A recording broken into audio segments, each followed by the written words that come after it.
mic is okay. She off your mic. Chai! Now wow, people wey suppose talk truth to power don't off mic. And if we talk, now 500,000 they go summer us, call them hate speech. But fear not, Maiyegun don't come. Him go torchlight every corner, nooks and cranny of all these bad people where they spoil our country.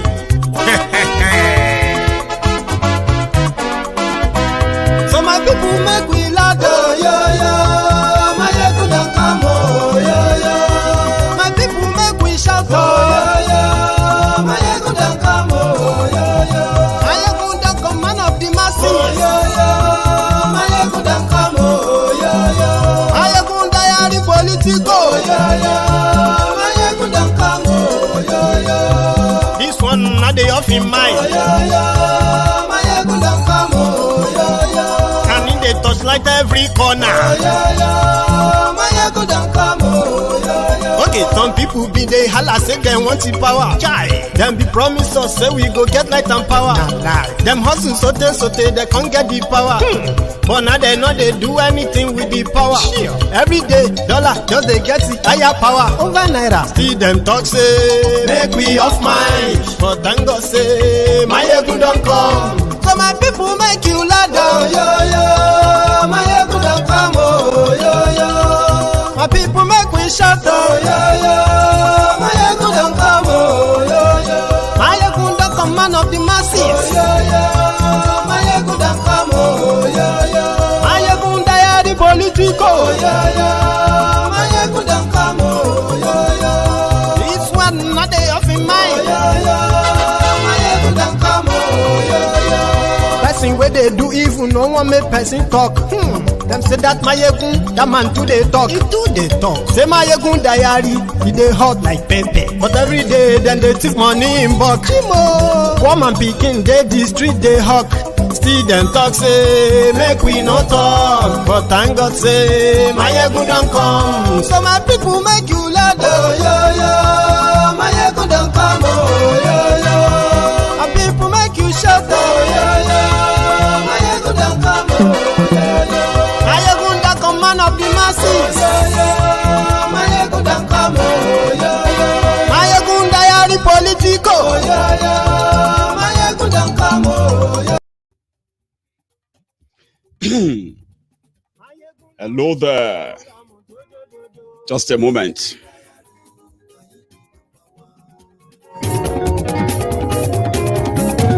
Thank you very much for joining me.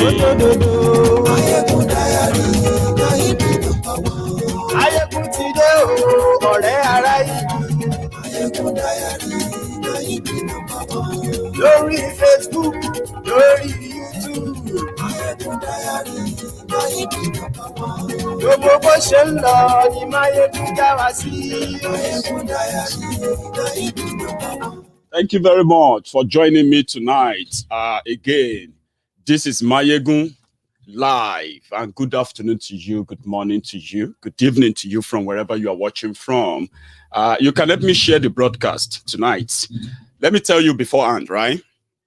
Tonight's broadcast is just to point out many things that many of you knows already about the rigged system that produced the baby billionaire, Nigeria-made billionaire, richest black man, they said.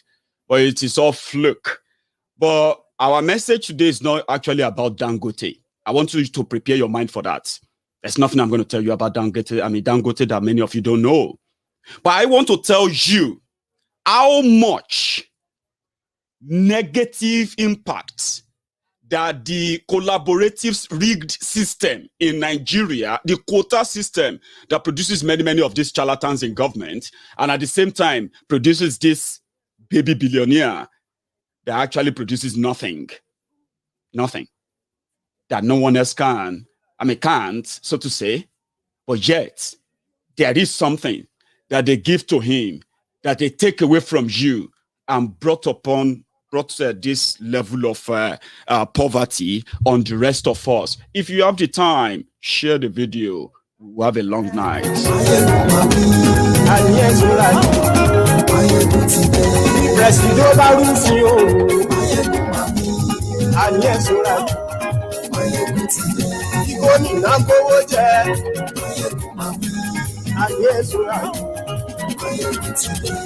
Ọlọ́pàá tí ń darí pa ayé ìṣúra aṣòfin tí ń rúfin òwò ayé ìṣúra. Thank you very much. Tonight as well, we're going to talk about the new, well, it's making news everywhere. Let me see if I can find a picture. Most of you must have seen this, most of you, if you have been following the news in Nigeria. Well, these are the new repentant terrorists who came out. They said there are about 345 repentant terrorists. So when they came, the Nigerian military gave them food. They then put, they wrote all those things on the placard for them to carry. Nigerian, please forgive us. Nigeria, sorry, we are sorry. And the rest of that. But guess what? Those that are still in the net of their fellow jihadist brothers, they are still there in the forest. Their brothers are demanding for hundreds of millions of naira for the release of the Nigerians in captivities. But guess what? They are winning, cashing out every time, everywhere. Nigeria, they said they came with their families, which means children they have kidnapped, many of them unaccounted for until now, kidnapped, sexually abused, raped repeatedly. And many of them are now carrying, they are now with 2-3 children for terrorists. So they walked and wasped into Borono and they asked for, please forgive us. The total of them, they said, with their children, they are over 700. Nigeria will pay. You've been paying.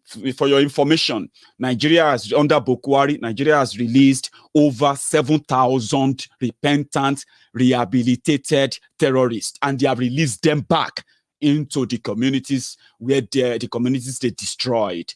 That's the latest. There will be more. As much as they continue to make you and me want to agree with them, trying to make you and me agree with them that the IPOB members are terrorists and they remain proscribed. They are more dangerous than these criminals you see today, brazenly gallivanting about with their representative called Gumi. So they want me and you to continue to agree with them. That is why we will never agree with them. They kidnapped innocent people, tagged them IPOB members. Thousands of them have been killed. Thousands of them are in current incarceration, different detentions all over the country. But guess what? These ones who killed, kidnapped children, raped them, and they brought them back with children. They've committed no crime. Just say sorry. We'll rehabilitate you. Me and you can complain. That's also part of what we're going to talk about tonight. Anyway, many of you have heard about the rants and the reactions of so many people about the sit-at-home of the IPOB, indigenous people of Biafra. Let's be very clear, okay? I so appreciate many of you who watched my broadcast on the ghost towns in Biafra. Many of you loved it. You loved the honesty. You loved the sincerity. And that possibly kept you with me until this moment. But let us be very clear and be honest. Those, well, I'll put it this way. Those who championed, who planned to set up the Eastern Nigeria, and then when what they planned backfired, they expected the violence. And the IPOB members gave them what is called, a silence, a dead silence, sit at home. They couldn't contain, they couldn't manage it.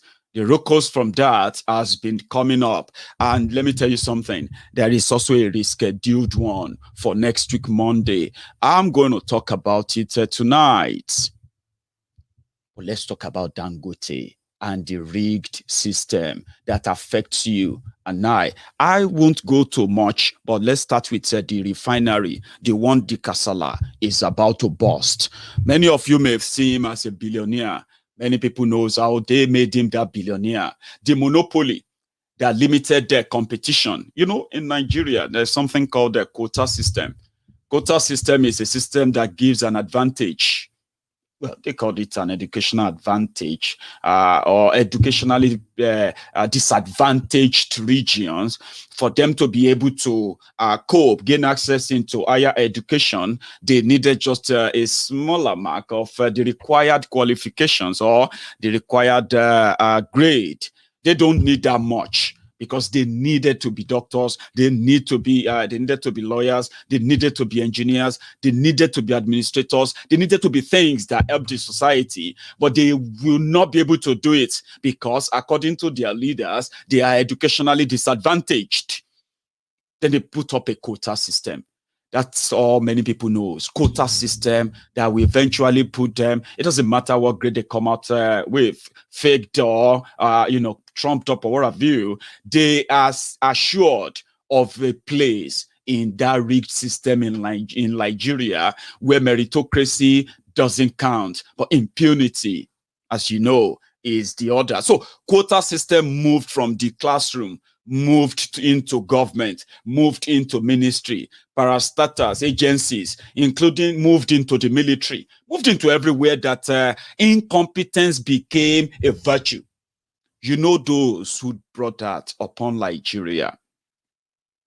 Quota system. They didn't stop there. They brought in their quota mentality into the economic management of a country that is that should be so cosmopolitan, we say, mixed with a country of Nigeria of over 250 nations formed together to make a country, and there you go. They brought the quota system onto that as well. So it became the golden son of the system. Initially, people thought what they were doing through Dangote was that they were laundering their stolen money, public money, through Dangote and his group and the rest of that. But Dangote then came out and he said it was going public. You remember when it went public? So it became a public company. That then put everybody a little bit back without paying attention to the policies that what he represents, the policies that actually protect him, and the same policies that actually, that is so hostile to others. Monetary policies, import and the export policies, policies of government that doesn't affect just one person, Dangote. Until another one came out now, they call that one Shebi Bao or Bua. I don't know. From northern Nigeria. So Dangote went public. In 2018, he came out bragging that they've signed a contract that they were going to build a refinery, the biggest refinery in Africa, because you see, Nigeria is a cesspool of cesspool of corruption and corrupt reptiles within the system, from top to the bottom, right? So they had a regime in every government. They call it subsidy payments. And what is subsidy payments? Subsidy is when they will tell Nigerians and say, since we don't have refineries that can refine their products that we, for your petrol, for your diesel and the rest of that, since we don't have any refinery that could do that, we need to bring the fuel in from abroad, which is what they do, right? Now, they then put up an arrangement that will say, government cannot import the fuel. Marketers, people should go and import them. That's how they now have their selected billionaires. Many of them who ended up in politics as well. Subsidy regime. And what is that? The marketers will say they will take crude oil from Nigeria. They will take the crude oil abroad. Whatever the barrel of oil is, whatever it is, that arrangement, right, include that Nigeria cannot give them that crude oil. Like, they will sell to the rest of the world. So they will take this crude oil, cheap crude oil, they will take it abroad. When they get there, They will refine it, the crude oil. Then they will pump it inside the ship again, in the vessel. Then they will move it down to Nigeria. You see that transport to the production and all of that, then transport back. So they will put all of that into what they bought the barrel. How much liter of petrol they will find in a barrel? How much is it for per liter per production? So they will cut all that down. They will say, okay, 1 liter is going to be 200 naira. If they have to sell it in Nigeria to make profits, it's going to be 200 naira. Then government will say, our people will not vote for us. Our people will protest if we ask them to pay 200 naira per liter. You know what? Go and sell the fuel to them for 120 naira. We will be paying you 80 naira per liter. Every liter that any Nigerian buy out there, when they pay 120 naira per liter, government will be paying 80 naira to the marketer that brought it in. It created fraudulent billionaires. You know what happened? Some of them, as the typical Nigerian level, right? When they bring the fuel to Nigeria and the vessel is on the sea in Lagos, they will bring people from the ministry, NNPC, and the rest of them who will go there and say, yes, we have seen the vessel. We have seen the fuel. 15 million, 2 million liters, 15 million liters, 20, you know what I mean? And then they will say 20 million liter by 80 naira. They will multiply the money. They will pay them. You know, they won't pay them like that. That's how they share the money. So it became a big money spinning for the boys. But for Dangote, they were also preparing him. So then at a point, they said they were removing it to save money. At some point, before this criminal government came in, Goodluck Egbere Jolantan was spending between 500 and 700 billion naira every year for subsidy. When these Koro daylight robbers came in, first they told all of you that they suspended, they don't want to pay subsidy anymore. So from 87 naira per liter, your fuel jumped to 140 what? 43 or 145 naira per liter. So they made you believe that they removed it, only to come back to tell you again that they are going to remove the subsidy again. They're like, which one are you removing again? What about the one you removed earlier that increased the fuel? Cut the long story short, they don't want to create those billionaires anymore. They want to put it in one, and that is Dangote, who had no money to actually start a refinery. He had no money. But he made the public believe that, yeah, they are going to solve the problem of fuel in, fuel problem in Nigeria. And the issue of importing fuel from Nigeria and from abroad will stop. Subsidy payment will stop. And they will crash the fuel, the price of per liter of fuel in Nigeria. But they had no money to build anything, because the only source of income of Dangote is the monopolistic system they have created for him, the one that gave him the direct key into the CBN of Nigeria. If you ask that, who is Dangote's guarantor? Nigeria CBN. Who controls the CBN? You know the answer. They had no money. They told him to build a refinery like this one you are planning, it will cost up to $14 billion. He approached some bank. They raised money. From record, they said they raised about $4 billion. He made an arrangement with CBN that in the next 10 years, CBN will provide him over 700 billion naira. Now, that was then when dollar and naira was still about maybe 300 naira to a dollar. You know the story now. But he doesn't even buy his own dollar like how you buy it anyway. But CBN will print money for him for the next 10 years for his refinery. On the other hand as well, they are coming out because they have Minister of Petroleum, which is a Boko Haram. Then they have the Minister of State for Petroleum. You remember Ibeka Chiku, the one that did first time with Boko Haram. And you remember this one now, the Ololo of Bayelsa, that thief, Stimi Silva. That one is the Minister of State. while they are making that arrangement in the corner, Dangote was also promising, investors, African Development Bank, Afri-Exim Bank, blah, blah, blah, blah, bank up. They no get money, shishi, complete. They said they were going to start operating by 2020. So because of that, the Boko Haram, and they said, well, in order for us to recoup real money, that will help us, a part of the plant will be working, at least to make investors believe that, we are doing something. But we need Nigerians to be able to help us recoup that money. How? You see, this issue of subsidy, we want you to begin to tell them that subsidy is not sustainable anymore. And because of this, you can wake up tomorrow and start buying the liter of fuel for 250 naira. So that by the time he is ready, within a year or two, now they are not going to take the fuel abroad anymore. They are just supposed to just take it from Nigeria to they can put it on different batches to Lagos. Cheap transportation.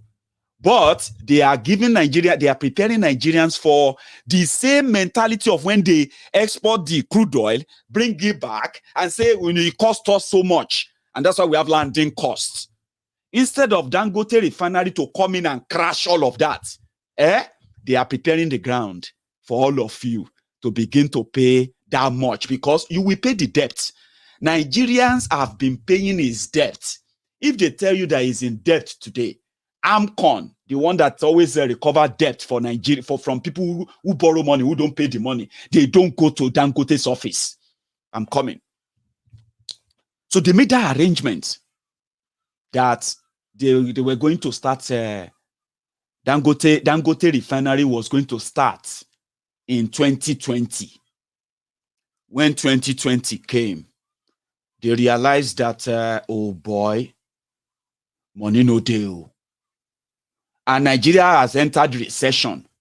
CBN of Nigeria was printing money for Boko Haram secretly. You remember? I didn't say that. Now the governor of Edo State said that. But just like the cement, when they told you then that limestone is in Nigeria, everything to produce a bag of cement is in Nigeria. None of the material to make cement is imported from anywhere. And Dangote is the highest producer of cement. And guess what? A bag of cement is more expensive in Nigeria than any other part of Africa. Not just any cement. Dangote cement. More expensive in Nigeria, where they make it, than the rest of Africa. And economists said, listen, if it is not chronic capitalism, selfish, rigged system that is only meant to keep their people poor, first, they remove competition, right? Then, second, they gave him the monopoly to be the only one to do this or that. Now, you have a market of 200 million people, all right? Which means Nigeria, if Nigeria is a working country, Nigeria should be busy building properties, houses for their people, decent houses, cheap houses, because everything to build a house, from cement to everything, is made in Nigeria. But you know what? When they now told people that their refinery is going to crash the price of petrol, I said, wait for it. Now they have shifted the date of opening their fake refinery to 2025. Then a report came and it's about the debt of Dangote Group and the rest.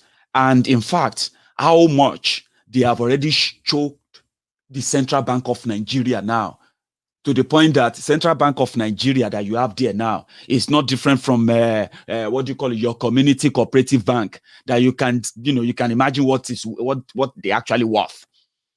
They have destroyed everything there in a way.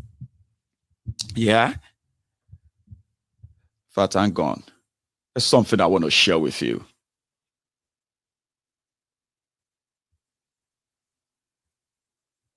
In fact, let's hold it. So the monopoly they gave to them, that made it impossible for the other people to compete, even in this case of a refinery or no refinery. You and I know that when people complain about what do you call it? When people complain about the hardship, the hard way of living in Nigeria today, you can easily tell, you can easily point at, if you can see any at all, point at anyone who is actually working to provide solution to that rather than milk from it.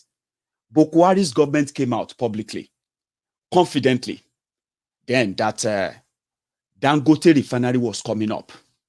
And to build Dangote Refinery that is never going to come up, the same Nigeria that budgeted the billions and billions every year for refinery renovation, refinery refurbishment, and the rest of that, the same Nigeria that cannot manage one single one or even complete one single refinery to make it work, the same Nigeria has come out to say they are now planning to invest in Dangote's refinery. You know, Nigeria is broke. Now, what they want to do is that they will go and borrow $2.7 billion so that they can buy 20% stake or 20% shares in Dangote's refinery. And what is that capacity of Dangote's refinery? They said it will be refining 670,000 barrels of oil a day. Nigeria produces about 2 million barrels a day. They sell some. So that means Dangote alone will be taking at least a quarter of what Nigerian crude oil every day. Kaduna Refinery, according to them, has the capacity of refining up to 150 barrels of 150,000 barrels of crude a day. Port Harcourt Refinery has the capacity of refining up to 500,000 barrel of crude oil a day if they were really working. These governments plan to spend another 1.5 billion. And let me give you this figure. For the past 6 years alone, Boko Haram's government, APC government, have spent more than $4 billion refurbishing, rehabilitating, fixing the never-to-be-fixed refineries anywhere. The same Boko Haram's government went to Niger Republic to go and sign a contract with a private company in Niger Republic that will be refining 40,000 crude oil every day for them. But Dangote, they are planning to go and borrow $2.7 billion to buy 20% shares in a Dangote refinery that has never produced 1 liter of petrol. That's the GPT. Again, let's go back a bit. A news outlet came out to say the reason why Dangote refinery is not coming up is that, number one, the source of where they are getting their cheap money, Central Bank of Nigeria, is broke. The coronavirus, the pandemic that hit the world in the last 1 year affected everyone, including the people who were supposed to borrow them money, some money to start the whole thing. And again, the Nigeria government that cannot manage any refinery on their own are now making the millions of people, you, me, all of us, to open one Dangote that can then build a refinery so that you and I can have access to, guess what? They will have to borrow money to do it. They don't even have the money. They will borrow the money in the name of all of Nigerians, like they have done in the past 6 years, which has put you, me, every one of us who still carry that. I still carry the green passport anyway. I haven't seen it in about 3 years. But guess what? If I have to travel anywhere outside this UK, I have to take it with me. So which means those who borrowed Nigeria money, China or UK, Euro, and everyone who shall borrow them money, World Bank and all of them, I that carry that green passport means that I am owing them about 400,000 naira if they break the money into according to the population they brag about. Now they have to go and borrow $2.7 billion from God knows where. and hand it over to Dangote and say, Dangote, don't worry. We know you don't have money, but we'll buy share in your company. Take it. And you possibly know where that is going to end as well. Who are the owners of that share? They're like the shares they are buying themselves. Just same way. Same way they told us that they are paying rent inside Aso Rock. And people are asking, who is the landlord? Who is collecting rent on Aso Rock? 400 million a year, 350 million, 600 million naira rent in Aso Rock. So they will borrow money in the name of Nigeria and hand it over to Dangote, the monopoly. Meanwhile, there are people that can actually go into this old oil business. There's something they did. They said they put together called, there's a bill called the Petroleum Industry Bill, PIB. In that bill, if to say Nigeria was a country, in that bill, many of us can actually build our own refineries. In that bill, you can produce your own crude, you can refine the minimum you can refine, sell to a particular market in Nigeria, and with that, number one, there will be no need for government to pay subsidy worth 1 trillion, 2 trillion naira that these criminals are paying. But chronic capitalism. What they did was that they shut everybody, all of them up, and they said, no. You know what? We'll give you 3% because of, say, we take your oil. And they went on to go and borrow $1.7 billion to lay pipeline from Niger Delta to Niger Republic to go and refine crude oil in Niger Republic. It is deliberate, chronic capitalism. And who suffers it? Everybody. The economic crunch that normally, if a government is going to help businesses, should never come with a quota system arrangement. Quota system arrangement that says, since you are Dangote, you can get your own dollar for 20 naira to $1. But if your name is Chibuz or Okeke, you have to exchange your dollar. You have to exchange your dollar for how much? 520 naira to $1. Look at that difference. How is that fair? How is that competitive? They said they shut the southern border. Because they shut the southern border and they gave the spare key to Dangote and another guy. So when they are Fulani terrorists invade farms, destroy farms, and chase farmers out of the farm, and Nigerians can no longer grow food the way they normally do, then they gave the spare key of the border, southern border, to Dangote. You can help us go all over the world. You need to help us. You can bring in grains. We'll give you allocation for it. Only you. Insecurity makes them more powerful. As some of those who are budgeting money for ammunition to fight terrorists, but they ended up getting those ammunition or even stealing the money. And whenever they manage to get any ammunition, right, they divert the ammunition to kill innocent people, accuse them of different crimes, trumped up crimes just to kill them, to justify killing them. There are other people making money from it too. Economic saboteurs. Then you have no choice than to take whatever they bring back for you. Whatever they want to sell to you, you have to take it for whatever price they give it to you. Monopoly. And Nigeria, like animal farm, some animals are more equal than the others. You and I know that. But how is that hurting us? Some said, but Dangote Refinery is going to create jobs. That is not job. It is called Dangote. See, let me tell you something. In Nigeria today, after the government, that is the highest employer of people, the next is the church.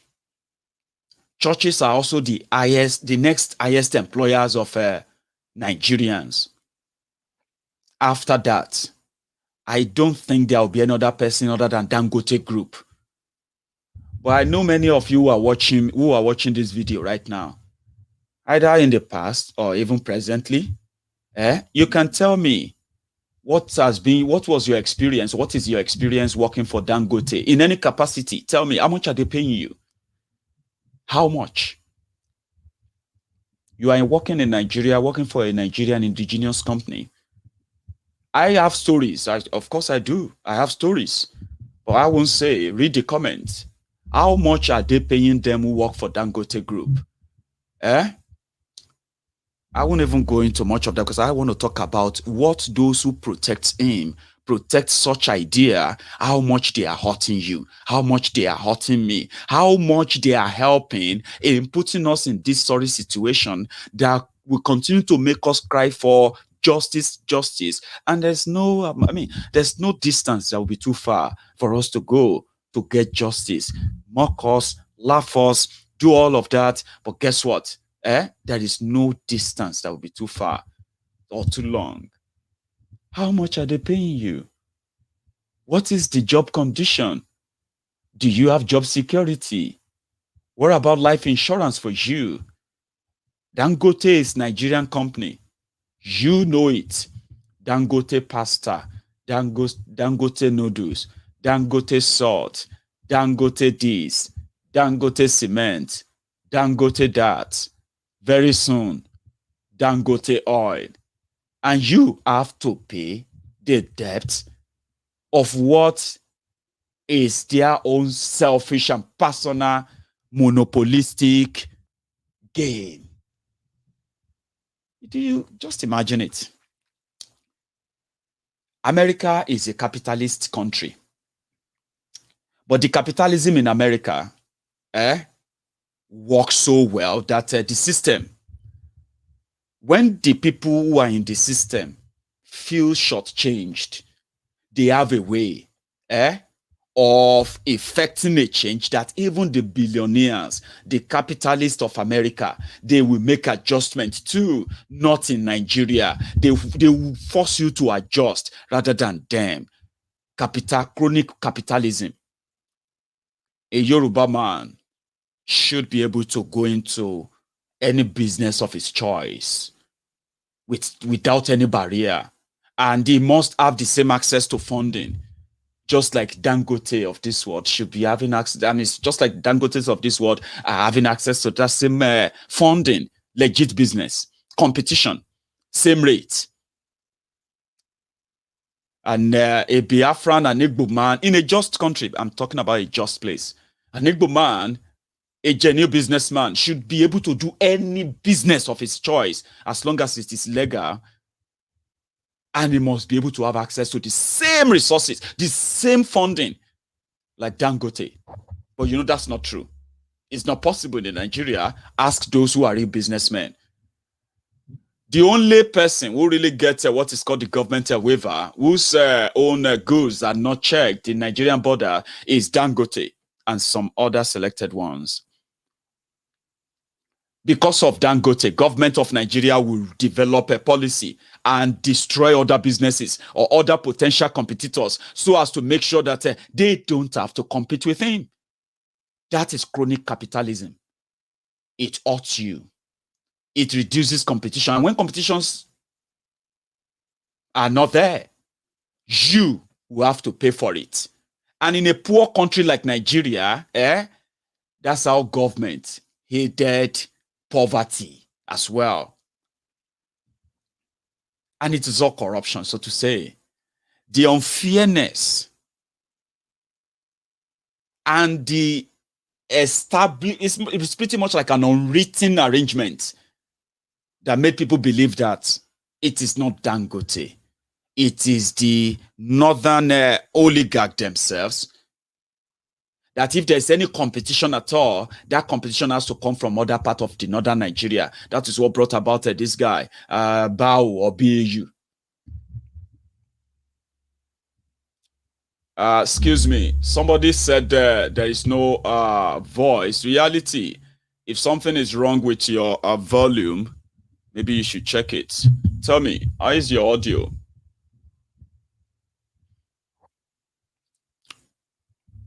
So if you have any problem with your audio and reality, stop typing no voice, no voice. It seems to be like you are the only one. Come out of the broadcast and go back in. Okay. So it is very clear. And please stop typing no voice, no voice. I know you may not hear me, but stop typing that. It's distracting.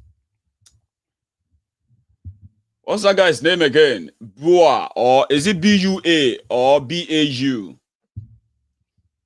That's the only guy that now came into the picture. You know what they did? After they crushed every... How many of you remember... what's this guy? What's this company's name again? Ibeto Cement. How many of you remember Ibeto? I think it's called Ibeto. I'm going to read my comment. Confirm that, please.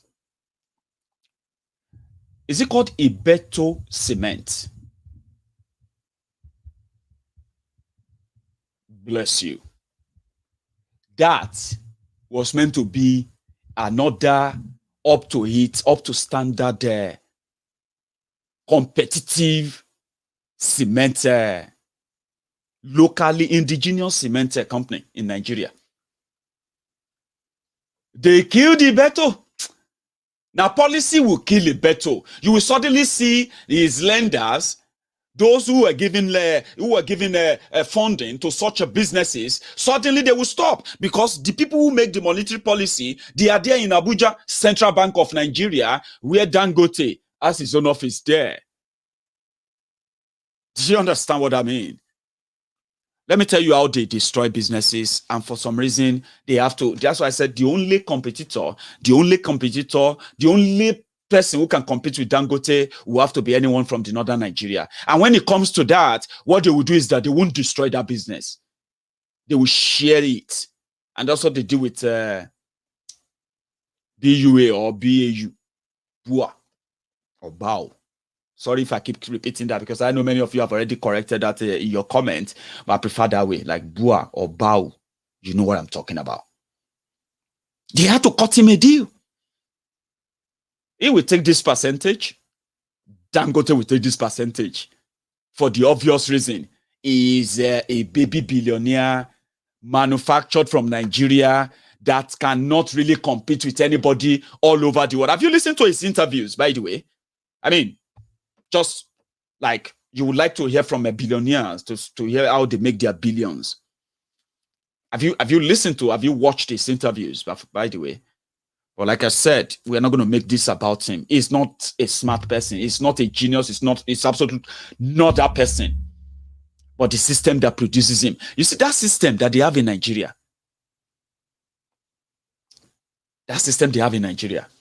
can make you, me, anybody, the richest black man in the whole world within just 6 months. That's the system. And the real ones who are stealing the billions, correct, they will be laughing at you when they say Dangote worth 10 billion. Tinubu will just be like, so because Dangote get 10 billion, he's the richest man in Africa. Wow. It will just be like that, Abi. If they look at Obasanjo and they say Dangote is the richest man in Africa, he lost 3 billion. I know BBC, Boko, Elephant Cement. You know the story. But like I told you, our intention tonight is not about these guys per se. It is about the system.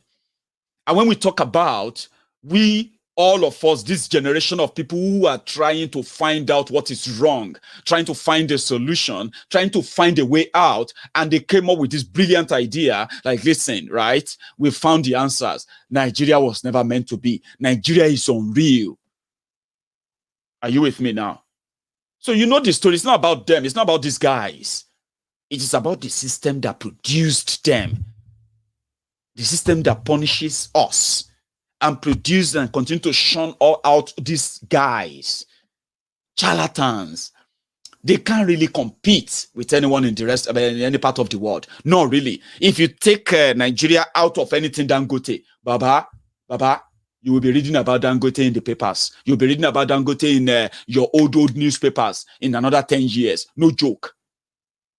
Just take Nigeria out of it. Take everything out.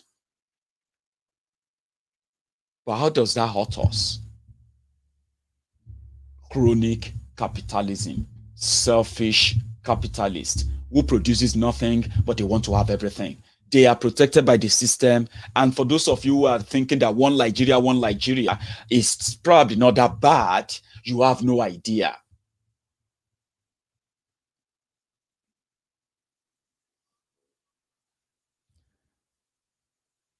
They were supposed to produce them in Nigeria. Somebody said Ibeto was an importer. Well, Ibeto Cementer produces their cement in Nigeria too, but not at the large scale as Dangote was able to. And you know why? Ibeto eventually ran into trouble when they first ensured that some of their imported cement to shore up and back up whatever Dangote is producing then, right? Many of them got seized. As usual, government policy. And the debtor, I mean, the creditors, or what do they call it? They went after him, and you know the rest of the story. But Dangote is about to go under, yeah? And Nigeria is about to go and borrow money to save him, since they can no longer continue to print money anymore. Well, they are still printing money, but people will need money. There are many.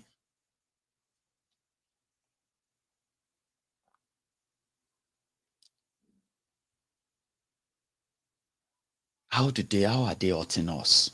How did they bring us to this level of this precipice where we can easily tell ourselves that it is either we've actually sentenced ourselves to death, or we deserve to change this? Let me give you another way they destroyed everything there.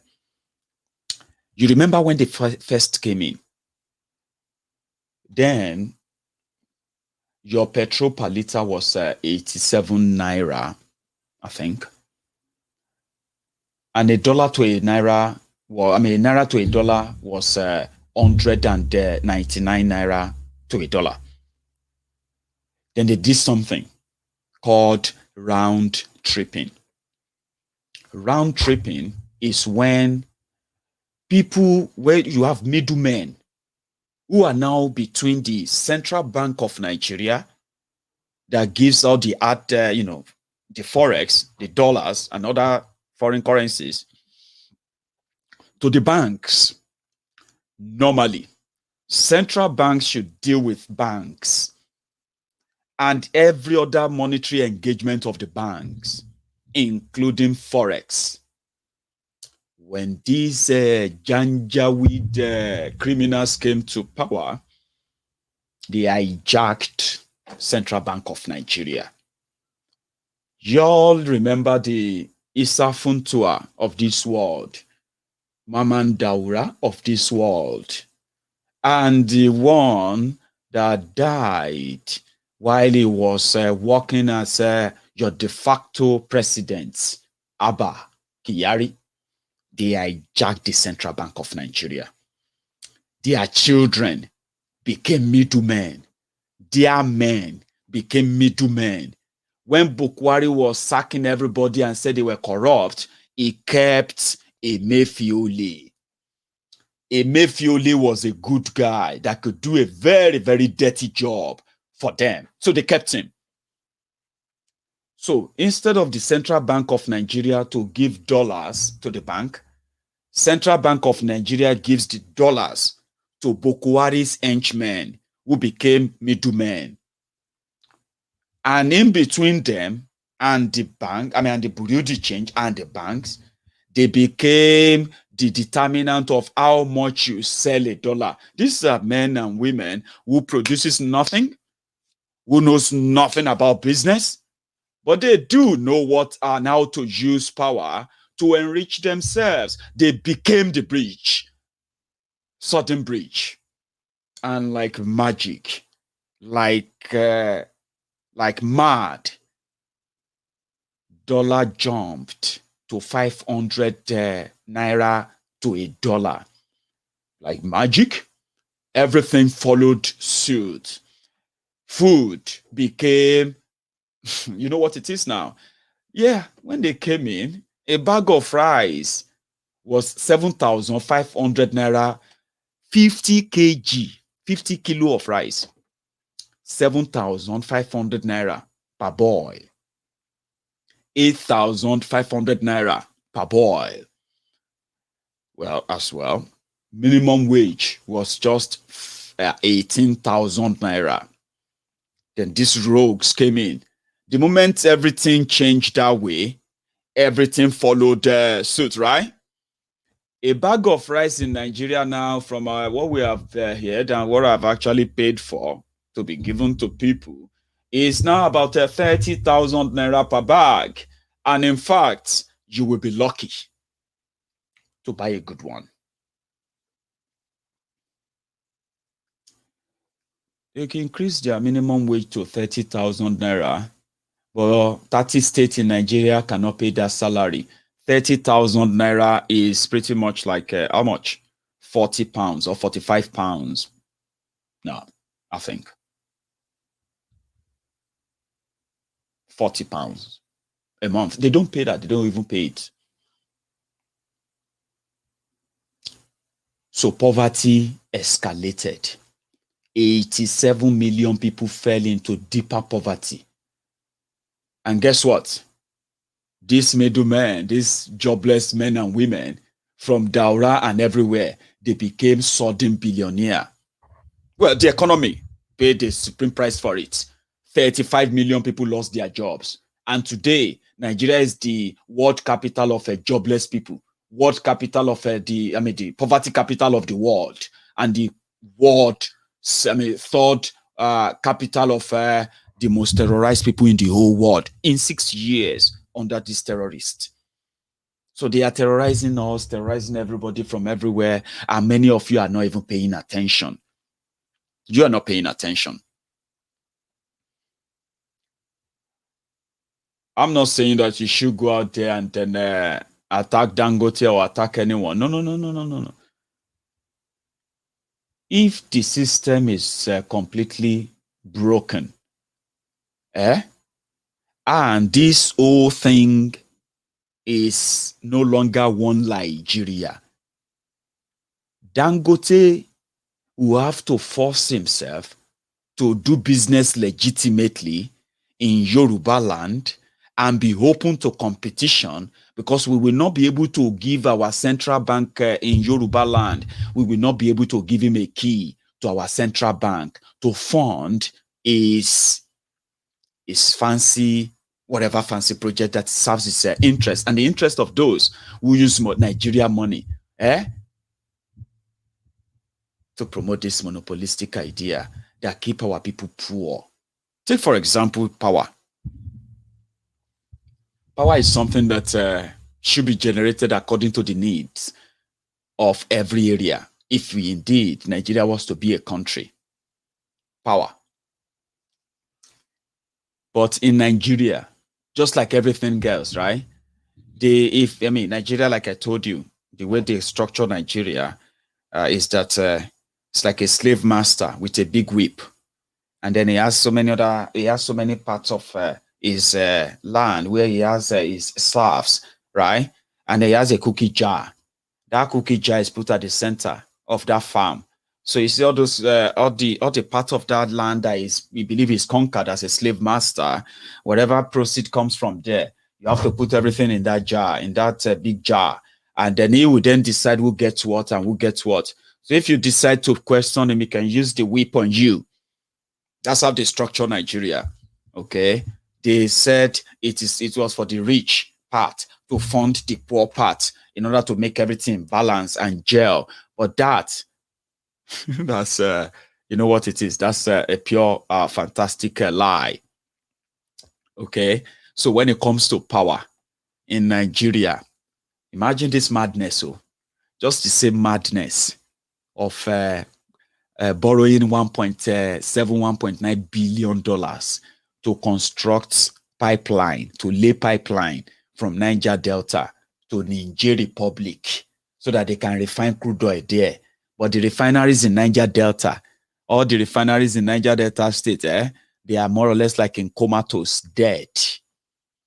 It's the same mentality how they put Nigeria together. When you generate electricity in southern Nigeria, they move them to northern Nigeria. So half of that is lost in transmission.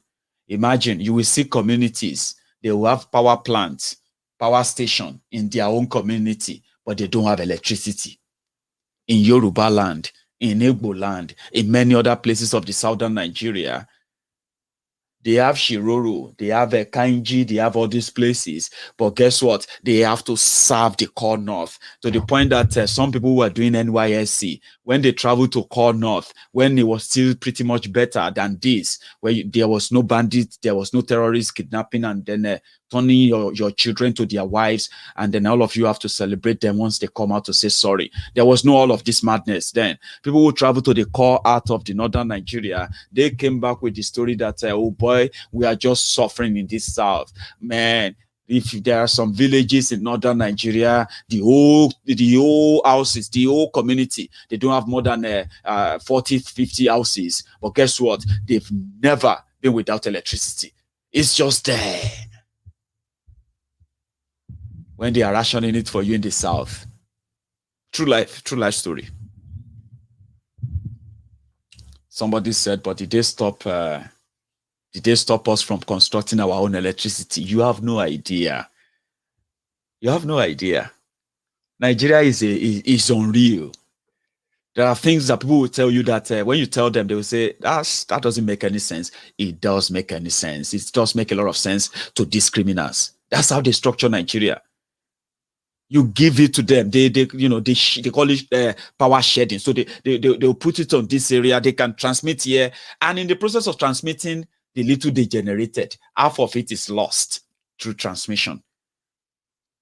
And the larger part of the country is left in darkness. When they can easily just let's start from every local government area, set up your own power station. How much does it cost to start a power project that can power your community? I mean, genuinely, power should be generated according to the need of all communities, but not in Nigeria. So if you decide that you want to build any power station as a president in Nigeria, they will tell you, how many are you building in the north? How many, you know what I'm talking about? And now are they going to, they'll say, you need to put them on the national grid. National grid. So they will lay cable wires from Abeokuta, from Papalanto in Abeokuta. They will lay a cable from there. There are already cable. They call them national grid. They will lay cable from there. It will move power to Sokoto. Imagine the kilometers. And the people in Papalanto, I don't know if we have people from Papalanto here. They will tell you, how is electricity there? You enjoy 24 hours electricity? Meanwhile, they can generate electricity in Papalanto, and that same Papalanto in Ogun State can supply so many industries in Ogun State. From all their company, what do you call it? I don't know if that's the right word. Company, annual national company data index. I make that up, but you know what I'm talking about. The numbers of companies in every state and where they are located all over Nigeria, something like that. Ogun State has the highest numbers of industries, established companies in the entire Nigeria. I know my friends are not going to like that, especially those who have been to Nnewi, Onitsha, Aba, and all these places. I get it. Not be me do the data, but it's there. When you're talking about some of the companies who make so many things right now, especially in Southwest Nigeria, they are domiciled in Ogun State. Some of them are there because of the proximity of Ogun State to Lagos State. You get what I mean now? This is. But many of them are running on rationed power supply. If some of you go to Agbara, and now, because Papalanto has to generate electricity for Nigeria, it doesn't matter what ration they are giving to them in Ota, giving to them in those areas, forget it. They are told to live with it. They are told to live with it. Man, it will shock you. You won't believe it. The numbers of factories and manufacturers. I'm not even talking about companies. right? No, don't leave companies. When you say company, no, I'm talking about manufacturing companies that are producing things that uses power, real power. Go to Agbara, even if I don't have to say much anyway. Some of you know what I'm talking about. But imagine if the electricity generated in Ogun State is used by the people of Ogun State. I was doing a research in 2018. We did a research about electricity requirements in southwest Nigeria. Then we did them by state by state. So we realized that Lagos State alone needs at least for Lagos to have uninterrupted power supply, right? They need to be generating and at the same time distributing nothing less than 50,000 megawatts of electricity every day. That means even if they are not using the 50,000 megawatts, right? They will always have a reserve. As my researcher told me, it means that you can generate and then you can store and distribute in a way. That means if Lagos State want to run 24 hours electricity, between 25,000 and 50,000 megawatts of electricity will keep Lagos State powered for life. Then we now said Osun State. I'm not going to give you much of this figure, but let me give you the random one. For Ogun State, we said if Ogun State has the capacity as well to, if Ogun State can generate up to that same 50,000 megawatts of electricity, then we broke them down into parts, local government areas. How can you get them in a way that it doesn't have to be like a bulk? It can come in pieces, right? 25 megawatts here, 300 megawatts there, 45 megawatts. You know what I'm talking about? You give the license to people to generate the electricity. And we also look for the resources, natural resources that can help in generating electricity Ogun State too.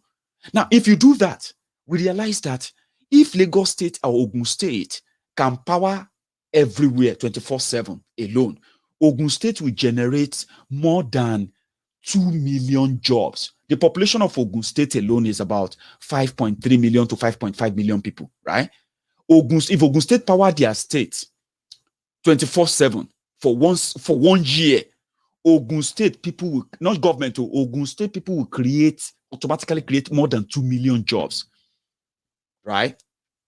And we said, why can't those who represent us in Yoruba land, for example, those who are telling us that we should give Nigeria time or we are overreacting, Oduduwa nation is not the solution, blah, blah, blah, blah. Why can't they start with that, for example? Lifting people out of poverty and say, well, we don't agree with this arrangement that says we have to generate electricity and put it on the national grid. We are going to go on our own. Lagos State government, Lagos State generates between 390 and 490 billion naira every year after they steal what they want to steal, right? Then we found out that you can actually generate 1,000 megawatts of electricity, genuinely or clean energy. You can generate that with a sum of between $100 and $150 million. Let's use dollars. Now, imagine that Lagos State, if to say Nigeria was a country, right? Imagine if Lagos State was generating 1,000 megawatts of electricity from 1999. And for 21 years, by now, Lagos State would probably have, conquered or probably brought to an end the problem of electricity. Now, that is a development that can affect you directly. But Nigeria, where the monopoly of no, don't do that. Don't do that. If you do that, it's going to just like it's impossible. They believe it's impossible. What is impossible when a policy can say everybody should go and generate electricity and sell it? So me, I can just go to Odogbolu, my local government area, and say, see, I have an idea. I know what we need in Odogbolu local government area when it comes to the amount of electricity we need. And me, I will bring investor that will generate the electricity. We'll tell you how we're going to do that and all of that, right? And once we generate this electricity, we'll power, we'll power every home in Odogbolu local government area. Here is the market. here is this and that. If it works for us, we go in there. You can go back from America and do similar thing. And by so doing, you open up the chance for people to actually, explore and be great too. That is a dream for a normal country, but not in Nigeria. No. And since you have to leave the people in the darkness, yeah, it means that every other thing is done in darkness. And the effect of that is actually on you and me.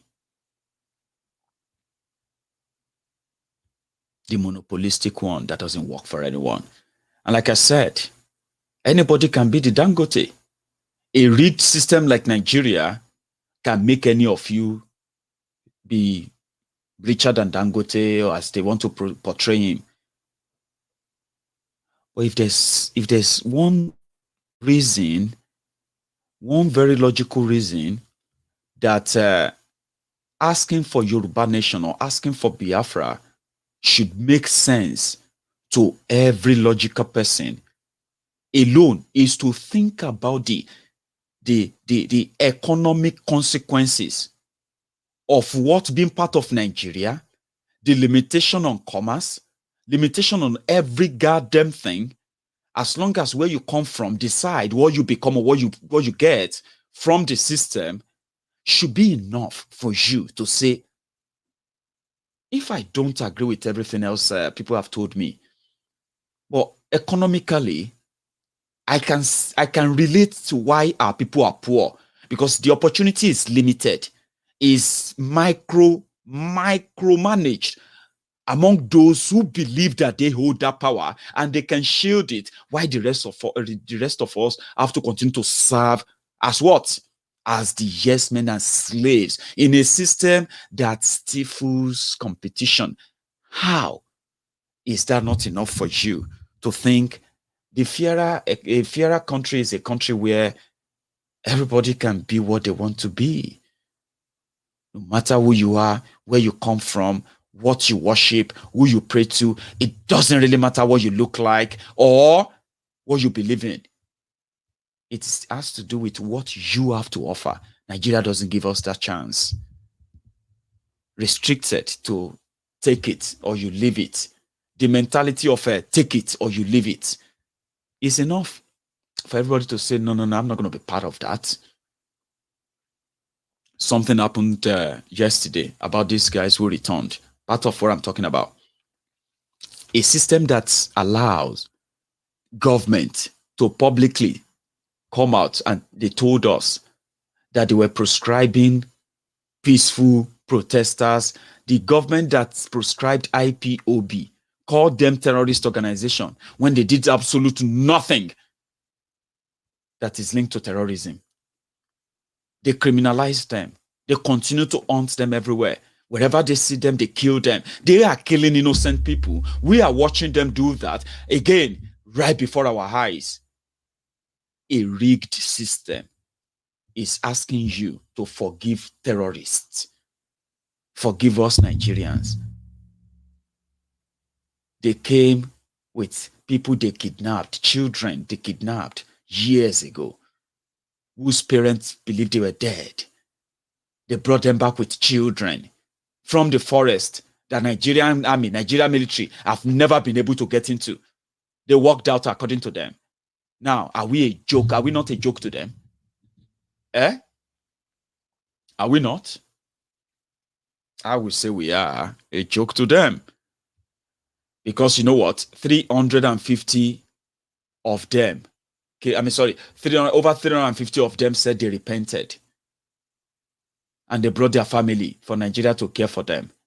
When they heard that over 7,000 have been released, and some of them have been paid, some of them are doing fine. Nobody is asking them for their crimes. Just repent. Like, I'm a sinner. God, forgive me. I'm a sinner. Please, God, forgive me. Then I just walk out there like nothing happened. Including the soldiers. All of you are soldiers in Nigerian Army who have lost your friends, who have lost your very, very good colleagues. killed by these barbarians and these criminals. Many of you have lost your legs, lost your hand, lost a limb, lost something that you will never regain again. How do you feel? Watching the video, seeing all the news, how the terrorists are going to get the pat in the bar on the back, and at the end of the day, they're going to probably look at you and just laugh and say, what did you gain for trying to fight us? What has been your gain? I mean, they don't care. Even the government that is asking you to be loyal to Nigeria, they don't care about you. If they did care, they will think about your own mental health. If any of you watches me and you are a soldier in Nigerian Army, think about what I'm telling you now. How do you feel? I mean, if you have been shot at, you know, like you saw your colleagues killed, some of them kidnapped, and you never see them again, and you will never, ever, ever see them again.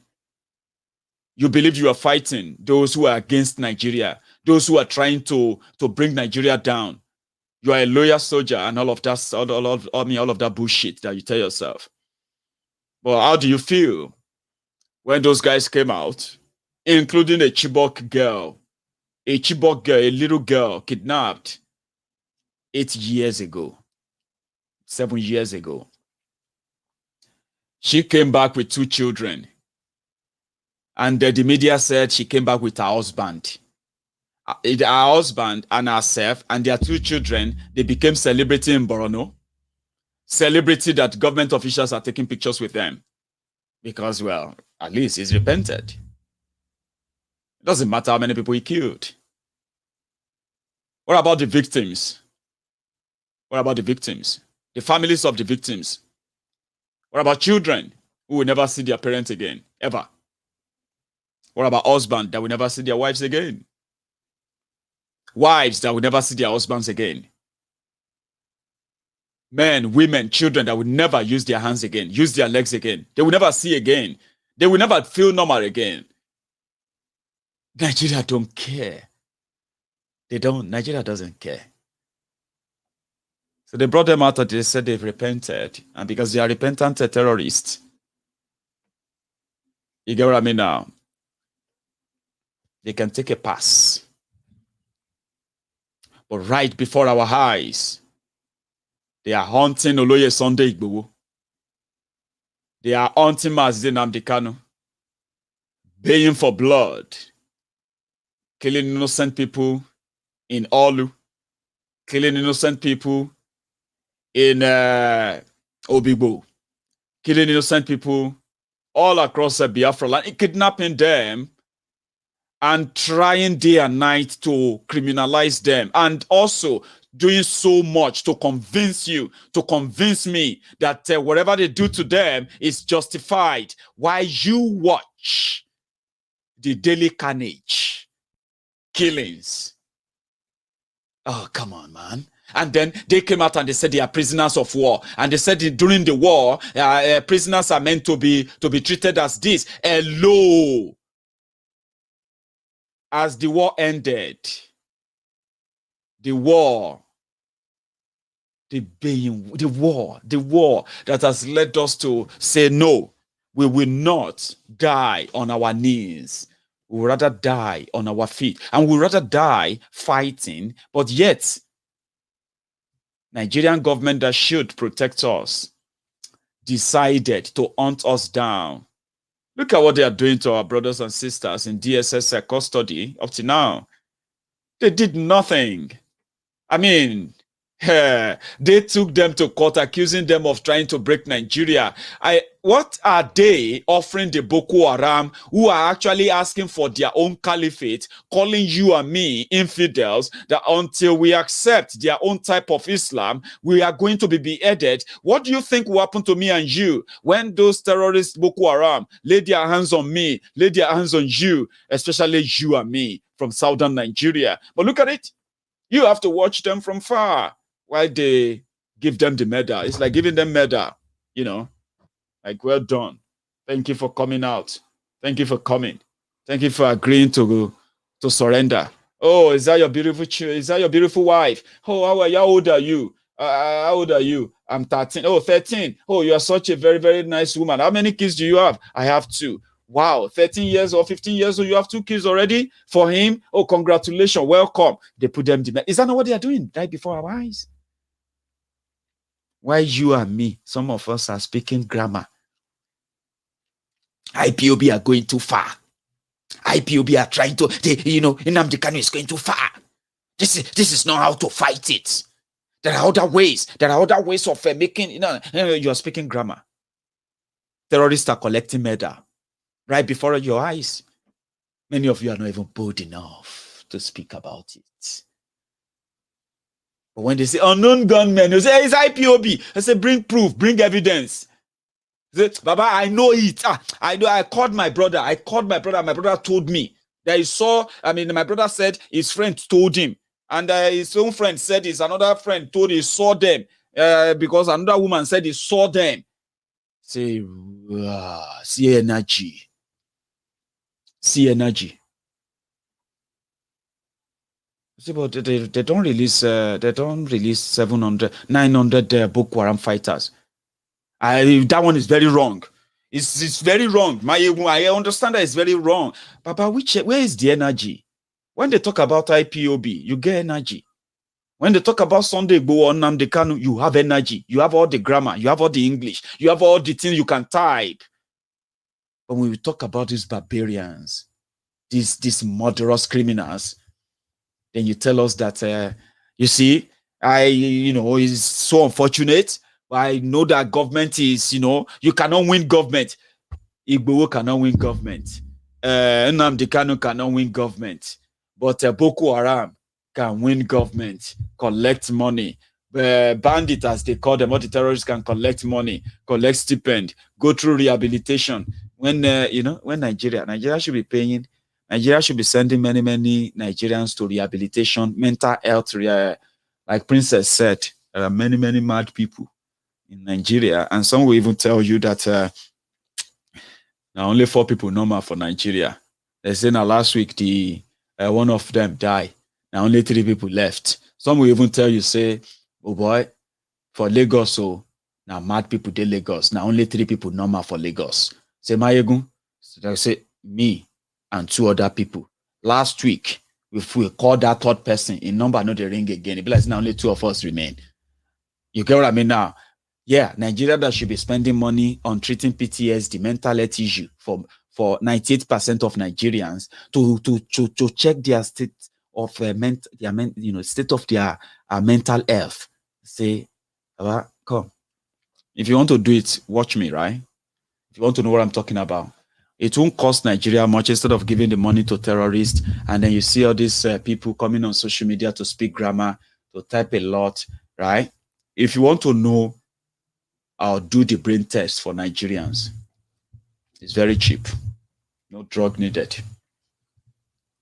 Just put 3 of them. It doesn't matter where they come from, okay? Just put them together and ask this very straight question.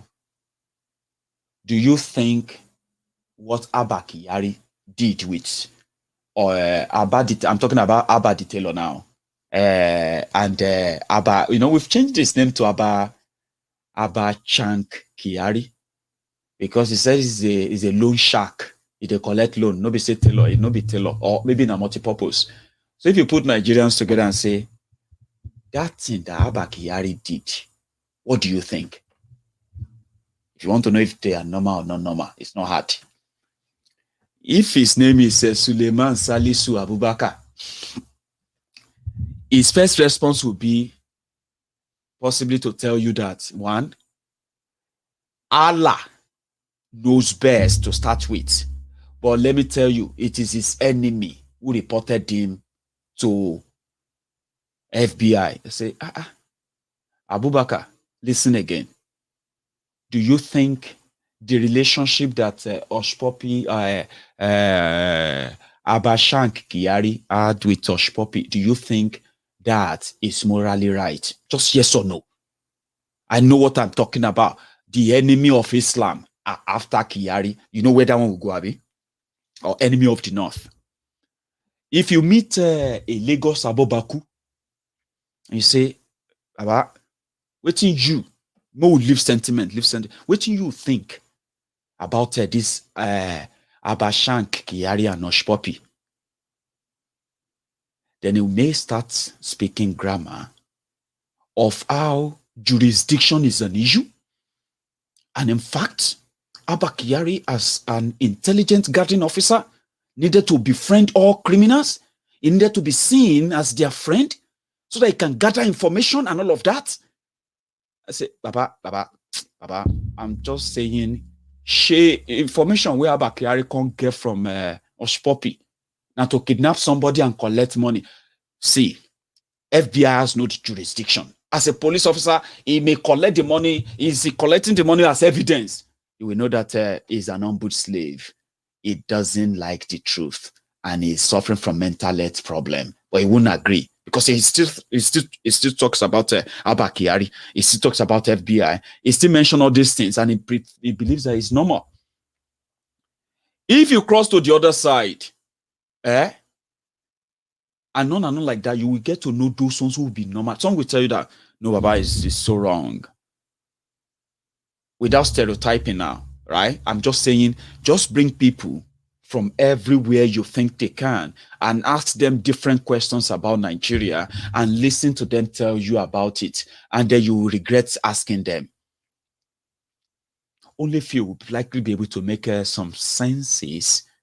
And if you don't believe me, that means you have not been reading, comment on Sahara Reporters, comment on The Punch, comment on all these places.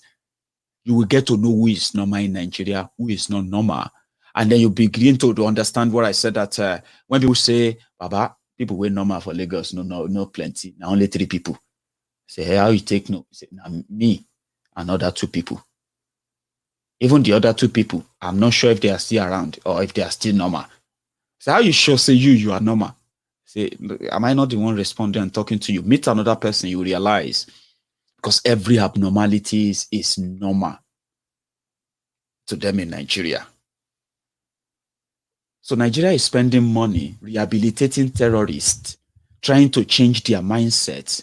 They said they are changing their mindset from radicalization to de-radicalization, when they should be changing the Nigerians that they have traumatized for years. Traumatized, abused. Nigerians are seeing visions. I'm telling you, people will see vision. They will tell you what will happen to you tomorrow, what will happen to you next week. And trust me, as much as there are those who actually possibly see visions, they have the gift. Most of the visions are leading, they are the hunger-laced vision. When hunger wire you, you'll begin to hallucinate. And when you begin to hallucinate, trust me, you will begin to see visions. And many are like that. They see vision, they tell you this and that. Nigeria that should be investing and rehabilitating their own people. What? They are rehabilitating terrorists, and they are hunting down activists right before our eyes, criminalizing them, sending them to jail, sending them to graves, and then celebrating and giving medal to terrorists right before our eyes.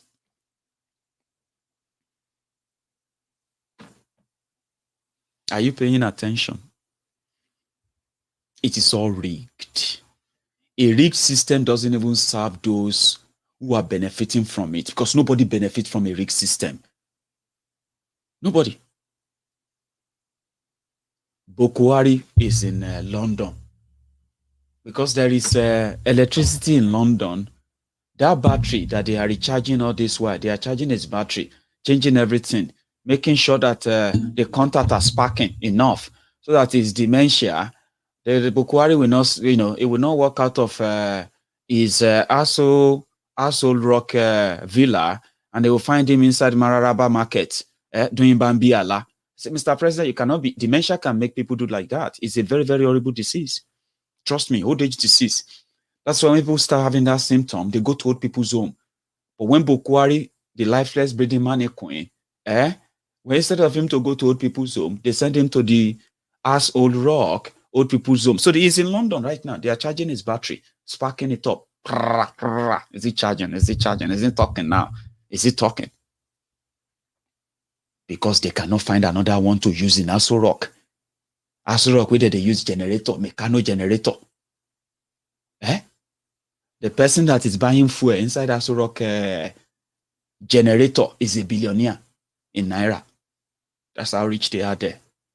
If you go inside Aso Rock clinic, maybe you just want to go there for like when you go into a museum. I have never been there. That's what they told me. They said if you go to Aso Rock clinic, it's like going into a museum, except if you just want to go there and die. Even Boko Haram ran away from there. Boko Haram, he ran away to London. A failed system. 6 years. They couldn't build an healthcare system that can take care of the president of the country, even though they continue to budget 5 billion, 3 billion for Aso Rock clinic. Now run from there. Tifnumbu, the man they told you changed Lagos State. You have been reading that he's been going through surgery. Now all of them, they go through surgeries. They are old people. They are using football age. Boko Haram was claiming that he's 79. When Boko Haram is actually over, it's over 85. Even Obasanjo, you can see Obasanjo, you can see that Obasanjo that one is using his own football age. And his own football age, now just more than remove. But to make Boko Haram the breeding mannequin to look like it's real, they have to cut the age until they cut down to the dementia level. Even Tifnumbu is the same age as Charlie Boy. How is that even possible? Tifnumbu and Charlie Boy, they are the same age mates. But when you look at him, it looks like one of our ancestors. One of our ancestors.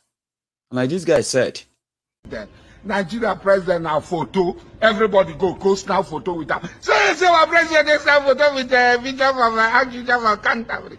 Hey, snap photo with the Rogers. He snap photo with this one. Now president now photo on a vote.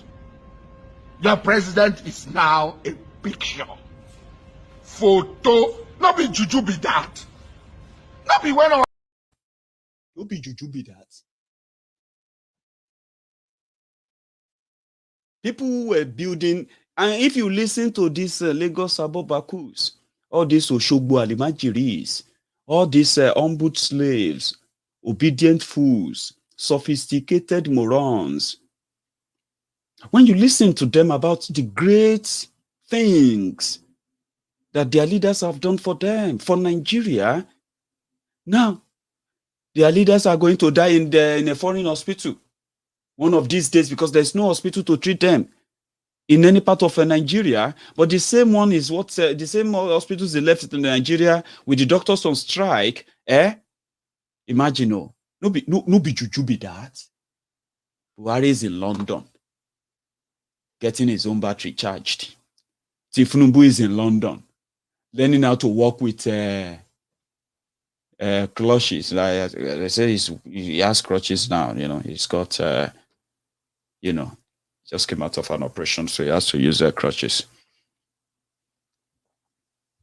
Uneducated morons are in Nigeria telling you that if not because of Tifnumbu, Yoruba people would have been a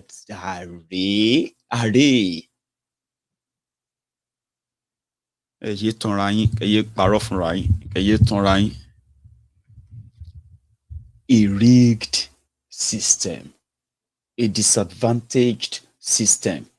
Old people, old guys, trying to pretend to be younger.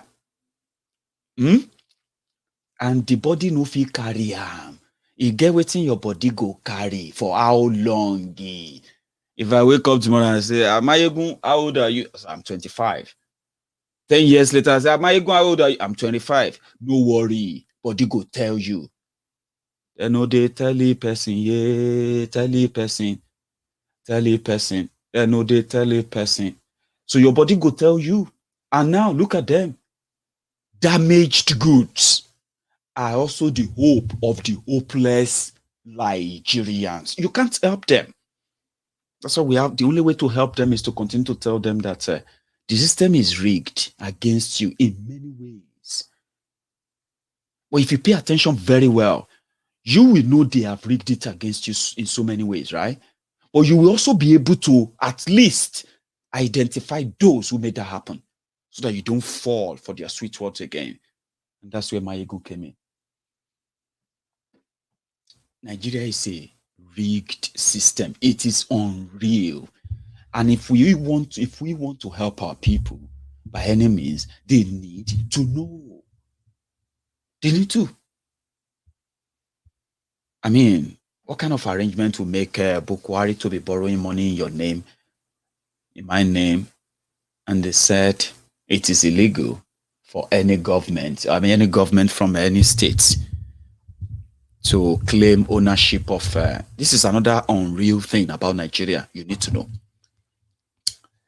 Today, is it today or yesterday? Today, a court ruled in Nigeria that VAT, value added tax, should not be collected by the federal government of Nigeria. Therefore, should not be considered as a money to be shared. And that should be a good news, right? But before, and I don't know if they will let that happen anyway, but before that news, VAT is collected on everything you buy in Nigeria. It's called value added tax. If you buy petrol, they'll collect VAT. If you buy your lipstick, they'll collect VAT. If you buy your makeup, they'll collect it. If you buy your aftershave, they'll collect it. If you buy your burger, if you buy your ice cream, they will collect your VAT from all of them. Now, when they collect all of that money, even when you buy your NSC or you buy your Gouda or you buy your Stout or your Heinekens or what have you, any alcohol beverage you buy or you pay for, every party you host, everything you spend money on that in that part of that country, they take that money from you and they take it to Abuja. And you see those hypocrite criminals, Sharia, Isba, they will collect the share from that money. But they will publicly come out and say, oh, we don't want alcohol, but they spend money from alcohol. So a court ruled today and said, states should be collecting the money. Do you get that now? States should be collecting and federal government shouldn't collect it. So which means make Zamfara, they collect in VAT from Wara and Kunu. Whatever they want to collect the VAT from. Whatever they want to use their own VAT for is up to them. So Ogun State can collect his own VAT now and spend it in Ogun State. It's not that they are going to spend it in Ogun State anyway, but I'm just saying. Enugu can collect their own VAT now and spend the whole thing in Enugu. That's how it should be. But that's not how it was. Or that's not how it is as we speak. A rigged system that gives that advantage that is so unfair and unequal. You get what I mean now? So they all come back to something. There's also another one. There's something called the Education Tax Fund. In Kaduna State today, they've shut down over 5,000 schools where, because of insecurity. And you know that the agenda of the Boko Haram is that book is haram. Do you get that now? Book is haram. Book is a sin. Boko, book. Haram, sin. Book, sin. Western education, sin. That's what that means. And the agenda is to make sure that when they kidnap school children, they tell their parents, don't send your children back to that school. If you send them back to school, we're going to kidnap them again. We don't want them to go to school. We love going to school in the South, don't we? We want our children to be educated. We want our children to be able to stand on their own because they needed to be educated to be able to stand on their own. Many of us go to all lengths to ensure that we give the best of the best education, to our children. It is haram in northern Nigeria, according to the Boko Haram. But let me tell you something. More than that same 5,000 school closed in Kaduna State have been closed in many other states in northern Nigeria as you are watching this video. Codedly. There are some areas that are already in control of the Boko Haram terrorists, all the other terrorists, that children don't go to school anymore. School bow. So Nigeria is yet to declare them terrorist organization. those who are shutting the schools so that they can have people, they can have children to recruit for their jihad, boys to kill, girls to satisfy their sexual, their sexual urge. What kind of a barbaric arrangement is that? So maybe we're going to wake up one morning and they will say we have to shut our schools because our schools were attacked in Quota yesterday. Some school children were kidnapped in Ore or in Akure yesterday. This and that, all these kind of things then will make us to say, for security reason, we need to shut the schools. Children don't have to go to school. And at the end of the day, you are just giving them what they ask for. As you are watching this video, as they are busy killing innocent people in eastern Nigeria, as they continue to hunt our own people down everywhere for asking us to defend ourselves against these invading terrorists, they are pampering them in up north. They're giving them what they want. You want us to shut the school? We'll shut the school for you. Don't worry. You want us to pay you ransom? We'll pay. Don't worry. You want the parents to sell their properties to pay you ransom? Of course, they have to go and sell it. Whatever you want, you get it. You want your people arrested in the operation they did so time, they will be freed next week. Just put them under the program. And there we are, Southerners, speaking grammar, speaking this. Some people don't fancy that anymore. I prefer to continue to support those who are not just talking, but acting. Even though Nigeria unleashed terror on them, we must continue to push for the release of our people in different custodies. I have asked people, I said, can we have people who are smart and very, very smart to please create a portal or a website where people who have had their family members kidnapped by the Nigerian security agents, or just simply because they are Biafrans, simply because they are IPOB member, we want some of you who are really, really good at this to create a website that makes it easier for people to register the image of their missing person. It's going to help us to tabulate, document this crime, and put faces behind all the crimes. I know how many of these numbers have been told of people that have been kidnapped from Holu, from Imo State alone, in their hundreds, if not thousands, apart from the hundreds they have killed secretly, simply because they wanted to find the IPOB members, they said. They continue to do it, innocent people being picked up every now and then. You will be lucky if they manage to display you. Display you as IPOB member, ESN member. You will be lucky. People can still come around and fight and, get you out of there. But there are many people that they don't parade. They take them and we don't know what they do to them. Some of them, nobody can say where they are. And you see, when you manage to put together a website that I can go to, anyone can go to, the world journalists can go there, the whole world can have the record of the atrocities. And they can keep the anonymity of the people who put them out. Tell us, the members of your family, that they have taken away in the last 6 months to start with. I know about over 600 of our people taken from Obigbo in River State, and they took them to Suleja in Niger State. Oh dear, subjected them to different torture, abuses. Women among them were left unkept, uncared for months.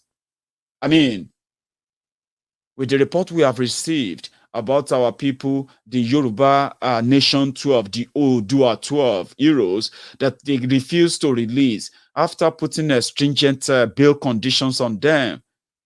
We can document this. I've just passed the message, and I'll continue to ask that maybe one day, very soon, everyone who has lost a family member, everyone who has had their family attack, and they have been victims of the terrorism in the eastern Nigeria, they can be able to put their story out there. It is possible. That's not a project that we can say, let us do this for. No. Somebody can do it. People who watches my video, they have an idea of what I'm talking about. Put something up. Let people report their missing person, their missing sons, missing daughters, where they were taken, who took them, where exactly.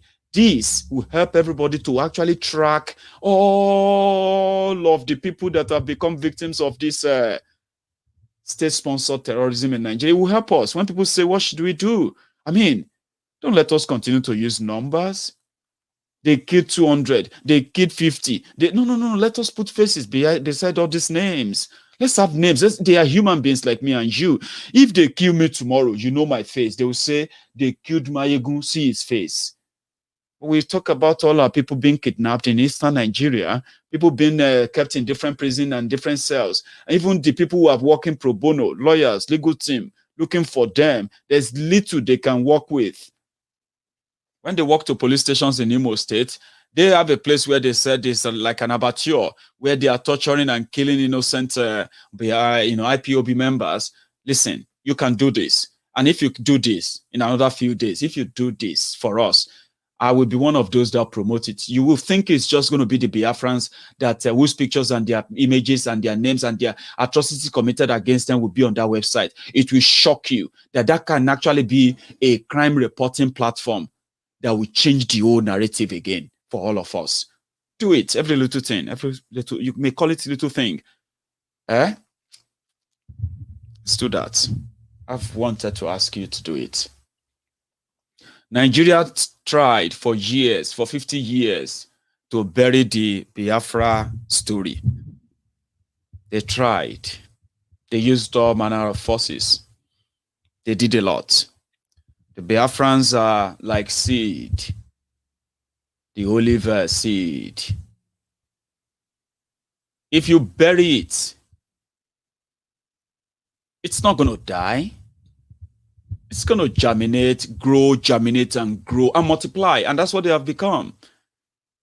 So when they called for the sit at home, everybody should sit at home. No, voluntarily, stay at home. Don't go out there. You know what I mean? These criminals, they will frame up anything. They will put up anything. They will do anything to you. And they will say it's done by the IPOB. They have been doing a lot. Sitting at home is going to really, rile them up a lot. But please, if you can, please stay at home. They said they are threatening people that people didn't stay at home because they wanted to honor Nnamdi Kanu, that they stayed at home simply because they feared that IPOB will attack them. That's a lie. It is a lie. And those who told you that, they are coming back again in the next couple of days. Because the Biafrans are saying, we're going to sit at home again on Monday the 16th, next week Monday. We don't know how long they're going to take. But you see that what I just told you now? Let us document our brothers and sisters that get caught up in this state-sponsored terrorism. Let's document them. Put their pictures out there. Family members, relatives, people you know, your friends. You can't find them. You know they took them away, but you can't find them. You don't know if they are dead or alive. Let's build something. Because by the time this whole thing is done, by the time this whole charade ends, by the time Nigeria ends,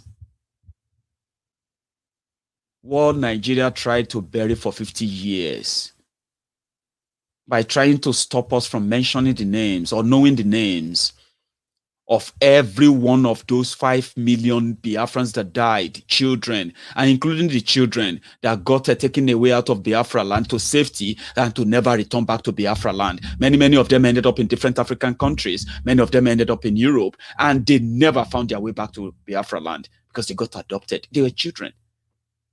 They got adopted. They got taken away by different families who thought they were helping them. Some of them are finding their ways back to Biafra today. But Nigeria did so terribly bad to make sure that we never remember their names. I'm a Yoruba man. I am supposed to be able to tell you at least or direct you to where I can say, because as I was growing up in our history, I read that, okay, maybe if they want to manipulate it, let's say 5 million people died and they say 3 million people died. I should be able to say, I have a place where you can go to and you can read all the names of the 2 million people that they said died. Nigeria buried that. And Nigeria prevented the people of the Eastern Nigeria to build an epitaph for them. A place where you can read the name of everybody who died and which community. That is how to build a memory. So that you will tell people that look at this, look at that building there, look at that place there. You see that place that is so long. You see that wall there. That's the wall containing the names of 5 million Biafrans that died. And maybe another 1 million, I'm just saying now, okay? Another million that died on the part of those who fought for Nigeria, because, yeah, people died on both sides. It was a genocide. Those who died in the hands of Nigeria who wanted to keep the ego of a disjointed country. So imagine if they built that wall, a very big, long wall, not a wall of to fence us against one another. Let's say they built that one big wall in the capital of Nigeria, where the names of all the Biafrans that died between 1967 and 1970. So imagine if that is there and ingrained in our mind. Do you think anybody will wake up today in 2021 and say because he has the power, he wants to wipe out a dot, he wants to commit another genocide? Do you think anybody would dare want to do that? But they try to bury it. We can use this digital age to make sure that we keep the track record of everyone that is becoming a victim of this state-sponsored terrorism. Let's keep them digitally alive. Let's track them. I have this wonderful woman, a very big fan, Elizabeth, Lizzie. I don't know if you are watching.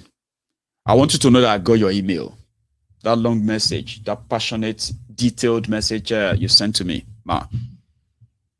And I want to say, just keep doing what you are doing. We have people who feel like even as much as the system is worked and rigged against us, as much as this is so obvious enough, we can all leave a legacy that posterity can be the judge of. Are you with me?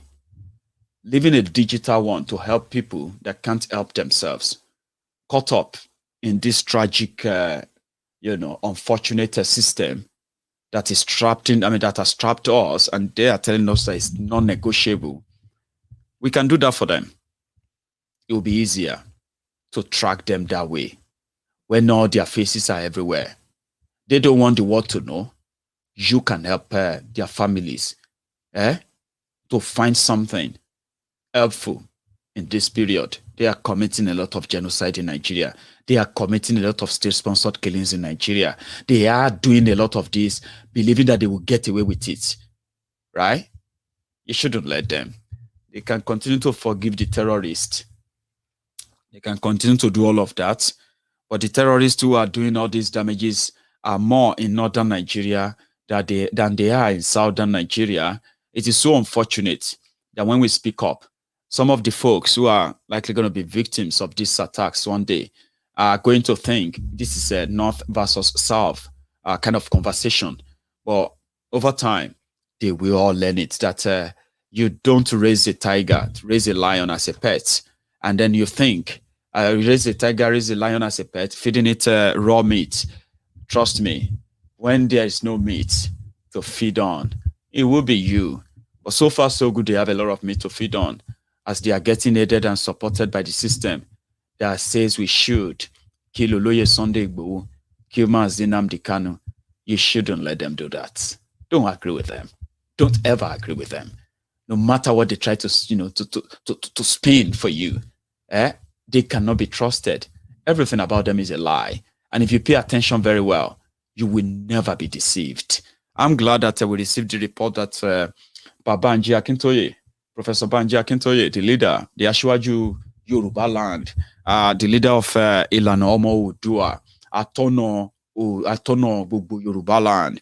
So Pa Banji Akintoye has been in Benin Republic for like a week now. And they also came out to debunk that newspaper report that Oloye Sunday Igboho has been the one funding his own legal team all by himself. Well, Pa Banji Akintoye came out and he said, yes, we need the support of everyone who believes in the freedom of Yoruba land, who believes in freedom, believes in justice and liberty, to continue to support and reach out to the Ilana Omo Oodua for every penny you give out and everything. They need that, but it's not true that Oloye Sunday Igboho is on his own, sponsoring his own legal team and all of that. Is not true. And to actually show that he's not alone, Pa Banji Akintoye has been in Benin Republic now for a week, doing all the groundwork and everything to make sure that, yes, whatever Nigeria is plotting will never come to be on Oloye Sunday Igboho. So that's so reassuring. And that is something that will also take me to this, our brothers and our sister, Lady K. I really feel, I really feel for the lady. But Nigeria is a heartless place, run by the cold-hearted criminals who believe that they are untouchable. But guess what? They will be touched one after the other. DSS has filed another charges. Well, they are filing another detention request for, with the court, that the court should let them keep our brothers and sisters for another longer time, because the plan is to ensure that they use delay tactic. They've committed no crime. They know they've committed no crime. They can't bring up any charges against them. But yes, Nigeria is a lawless country. It is so unreal, that terrorists who kill people are being given a placard to say, we are sorry, Nigerians, forgive us, Nigerians, and they are being given food. Their family members and the rest of them are being cared for. And those who are like self-determination agitators, those who are activists, they are being taken to court, tortured and beaten up by the security forces in Nigeria. Then they are taken to court, and the court has the audacity to award stringent bail conditions on them. 5 million naira per each person. 8 of them will pay 5 million naira each, and they have to get somebody who has a landed property in Abuja. A court in Nigeria did that, and then 10 million naira each for 4 of them. Another 4 of them making 12, right? 80 million naira bail for the people who have committed no crime, while criminals and terrorists are getting the pass. We say thank you to everybody who has been doing more than talking. Those who have been making all the legal representations and then making all the moves to ensure that these are brothers and our sisters, and those who have been picked up for all the trump-up charges here and there, they don't feel alone. I am very happy that the Lagos 49, they have been freed. All charges against them dropped. I have to be grateful to those who made that happen, those who made that representation. Barrister Femi Falana. Personally, we will continue to say thank you to you, as you have been, a big boost to the legal team who have been managing all these trumped-up charges. But the Abuja 12, the Yoruba Nation 12, they shouldn't be subjected to this suffering longer. This is not acceptable in a way. And to those who are doing everything to get them out, we say, do it fast enough. Do it fast. This is unacceptable. Right before our eyes, Boko Haram and his criminal jihadist apologist government, they are releasing terrorists, and they are treating our people as if to say they are criminals when they are not. Come on. It breaks heart. And if you see when people say they are angry, they are raging, they are not happy, they don't want, they want down for Nigeria and the rest of that. You can see all these injustices that are piled up, and they just don't stop. They get worse and worse and worse, and they continue to tell us to do our worst. And we look at those who tell us that we should be careful. when we should be careful of what we ask for. When we say we prefer to be on our own, be careful of what you ask for. Come on. The injustice is there. You can't tell us to continue to adapt. You can't tell us to continue to adjust. Trust me, a generation that won't adjust, a generation that won't adapt, a generation that will ask questions and that will go beyond asking questions, a generation that will push beyond what you think we can do. I mean, yeah, fine. It is what it is for now, but you will push this generation beyond what you can control. And by the time you lose the total control, the total control, even your Fulani jihadist friends from northern Nigeria, they will deny you. And that is why we are saying the injustice is there. This is part of them. And if you let this if you continue to let this go on, why many of you go behind the scene to negotiate for whatever you think will be your benefit in 2023? If you use them as bargaining chip, there will be consequences. The consequences is what you probably have no clue about. Same thing with what they have been doing to the people of the IPOB members. I'm talking about the sit-at-home order. You've seen what that is. It's going to get worse. It's going to get worse. It's going to get bad. It's going to really get bad. And again, I'm going to say to all of you, especially my friends, the Biafrans, don't lose your guard. There's no worse they can do anymore. They are doing worse as we speak. They believe they are untouchable. They continue to threaten bloodshed, and the rest of that. But trust me, they've done worse. They've done worse that if the whole world gets to know what they have done, trust me, they would never spend a day alive. I'm talking about those criminals who are aiding and abetting all of that in eastern Nigeria. Yeah? So an average Biafrans know that they've done a lot. They've done worse to them, right? But do not lose your guard. They are about to feel the brunt more than they've ever felt it. And you'll be wondering, why are they pained? Yes, you'll be asking yourselves next week, why are they so angry? Simply because we said we are going to sit at home, we're not going to go anywhere. Why are they this angry? It's because you are eating them below the belt. You are challenging their authority without having to shoot a gun. You are choking them. You are kneeling on their neck, without moving an inch from your base. Just because you are sitting down at home, you are sitting on their necks. You begin to feel that and you begin to wonder, why are they angry? We said we just want to stay at home. Why are they angry? You will find out. And guess what? It is going to make a lot of difference. Those who are going to Abuja to negotiate, to use the situation of Mazi Nnamdi Kanu, use the IPOB, the onslaught on the IPOB, and every other, criminal activities against the Eastern Nigeria right now. Those who are using that for their own political gain, political negotiation, and the rest of that, they will change course soon. Sit at home is a very powerful one. And again, not be everybody go agree that sit at home is good. But when they ask you that don't sit at home, why can't you use other means? Ask them, what is that other means? That will not guarantee that Biafrans will be shot and killed by the trigger-happy, coward Nigerian policemen and Nigerian military who can't fight terrorists, but they are very much smart. They are so organized, well-trained when they have to shoot and kill harmless people. Do you get what I mean now? Tell them, what is that guaranteed option?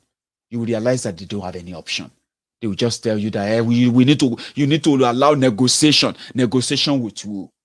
Who is offering the negotiation? And what is the terms and conditions of that negotiation? What will be the terms of the conversation? They don't have anyone. But they will tell you, this is at home. All of them go collect. Because the Biafrans have paid more. And honestly speaking, you don't want to know how much they have paid so far. And they are not afraid to pay any price. Are you willing to pay same price for the liberty? For your liberty, for your freedom? It's up to you. This is where I'm going to draw the curtains. Many of you would like me to take calls tonight, but no, I won't because of our time. But I've used all the time talking. But if you have the time, you can just move this back and watch from the beginning again, okay? We'll take calls tomorrow. My friends on YouTube, if this is your first time of watching Maiyegun General Politico, or second time or third time, if you haven't really subscribed on Maiyegun General Politico, just take a minute or 60 seconds rather. Just take that minute and leave that chat room now. Go on to the Maiyegun's under this video, under this same video.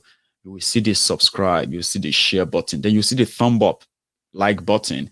I have 4 people who have given me the thumb down, and I have almost over 2,000 people watching me earlier. So if you haven't really given me that thumb up, double it up before you go. And yeah, subscribe, set your notification. I'm going to see you some other time. Until then, you should know Nigeria is not for you. It's rigged against us. And the only way, like people said, the only way to even begin to have any conversation at all about anything is that break everything down and let everybody go his own way. I mean, we can have that chat, can't we? Yes, we can. Thank you so much for your time. I'll see you some other time. You have a good evening.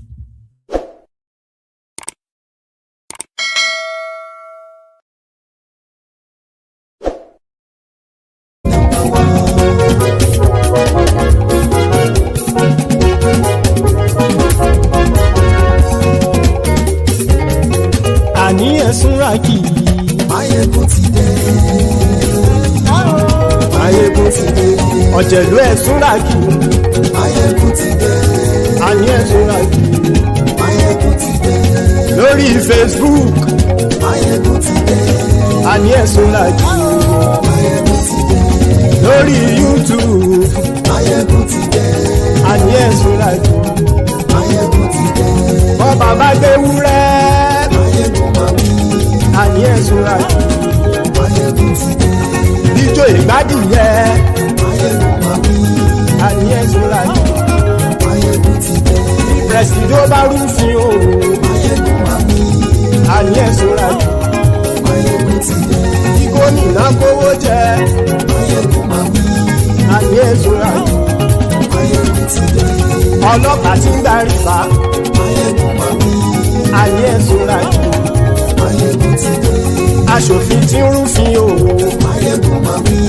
Àní ẹ̀sùnra kì í. Maiyegun ti dé. Òkúra olóṣèlú. Àní ẹ̀sùnra kì í. Maiyegun ti dé. Ọ̀jẹ̀lú ẹ̀sùnra kì í. Maiyegun ti dé. Àní ẹ̀sùnra kì í. Maiyegun ti dé.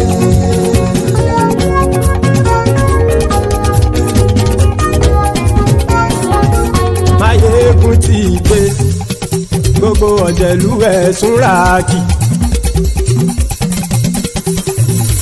Maiyegun ti dé. Gbogbo ọ̀jẹ̀lú ẹ̀sùnra kì í. Ṣùgbọ́n ní bá ti ṣe èyí tó yẹ kí wọ́n ṣe, ọmọ bá dèrò ní fi wọ́n níran o. Maiyegun ti dé. Gbogbo ọ̀jẹ̀lú ẹ̀sùnra kì í. Maiyegun ti dé. Gbogbo ọ̀jẹ̀lú ẹ̀sùnra kì í. Ṣùgbọ́n ní bá ti ṣe èyí tó yẹ kí wọ́n ṣe, ọmọ bá dèrò ní fi wọ́n níran. Wọ́n fowó bẹ́ẹ̀ o. Maiyegun ó sọ pé wọ́n ò fẹ́ bẹ́ẹ̀. Wọ́n fowó bẹ́ẹ̀. Maiyegun ó sọ pé wọ́n ò fẹ́ bẹ́ẹ̀. Oníkan ṣáàtì ṣe èyí tó yẹ kí wọ́n ṣe fáwọn ará ìlú tó gbé wọn débẹ̀ o. Maiyegun ti dé. Gbogbo ọ̀jẹ̀lú ẹ̀sùnra kì í. Maiyegun ti dé. Gbogbo ọ̀jẹ̀lú ẹ̀sùnra kì í. Ṣùgbọ́n ní bá ti ṣe èyí tó yẹ kí wọ́n ṣe, ọmọ bá dèrò ní fi wọ́n níran.